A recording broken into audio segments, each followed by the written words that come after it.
ஒரு பக்கம் கட்டி முடிக்காமல் கிடந்த முல்லைப்பூ,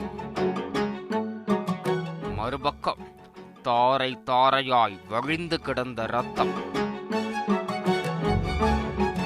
மூடிக்கிடந்த இந்த வீட்டிற்குள் அலறி துடித்தவரை அக்கம் பக்கத்தினர் மருத்துவமனைக்கு அனுப்பி வைத்துவிட்டு வேடச்சந்தூர் காவல் நிலையத்திற்கு தகவல் கொடுத்திருக்கிறார்கள்.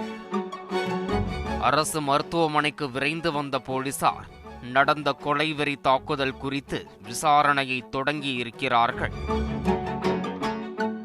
வெட்டப்பட்டவர் ஜோதிலட்சுமி என்கிற ஜாஸ்மின்.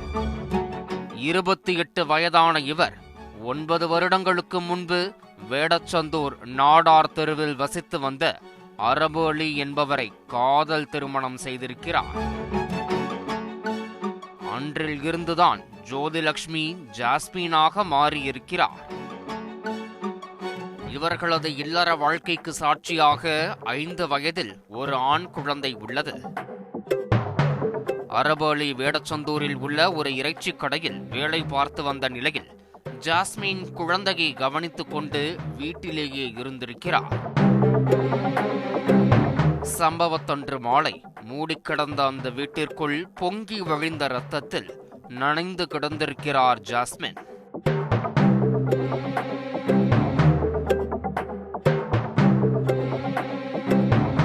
மருத்துவமனையில் ஜாஸ்மின் வாய் திறக்க முடியாத நிலையில் அனுமதிக்கப்பட்டிருக்க அவரை மருத்துவமனைக்கு அழைத்து வந்த அக்கம் பக்கத்தினரிடம் நடந்த கொடூரத்தின் பின்னணியை விசாரித்திருக்கிறார்கள்.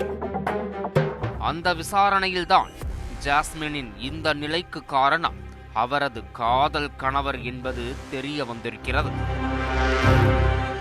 ஆம், ஜாஸ்மினை கண்மூடித்தனமாக வெட்டியது அரபு அலிதான்.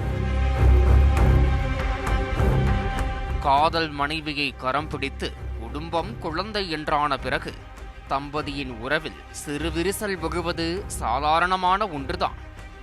ஆனால் இந்த காதல் தம்பதி வாழ்க்கையில் சந்தேகம் ஒரு பெரும் பிளவையை ஏற்படுத்தி இருக்கிறது.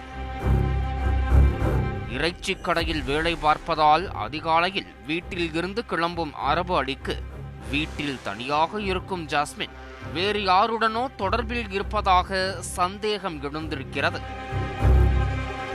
அவரது சந்தேகத்திற்கு ஏற்றவாறு இணையத்தில் அதிக நேரத்தை செலவிட்டிருக்கிறார் ஜாஸ்மின். அரபு அலி பலமுறை கண்டித்தும் அவர் கேட்பதாக இல்லை. இதனால் கணவன் மனைவிக்கிடையே மனக்கசப்பு ஏற்பட்டு அடிக்கடி வாக்குவாதம் நடந்திருக்கிறது. சம்பவத்தன்று மாலை வேலை முடிந்து வீட்டுக்கு வந்தவர் முல்லைப்பூ கட்டிக்கொண்டே ஜாஸ்மின் யாருடனோ செல்போனில் பேசுவதை பார்த்திருக்கிறார். அவர் யாருடன் பேசிக் கொண்டிருந்தார் என்பதை தெரிந்து கொள்ள நினைத்தவர் செல்போனை கேட்டிருக்கிறார். ஜாஸ்மினும் செல்போனை கொடுத்துள்ளார். ஆனால் கொடுப்பதற்கு முன் தான் கடைசியாக பேசிய நம்பரை அரபு அலி கண்ணெதிரே டெலிட் செய்துவிட்டு கொடுத்திருக்கிறார். இது அரபு அலிக்கு கொலை வெறியை தூண்டியிருக்கிறது.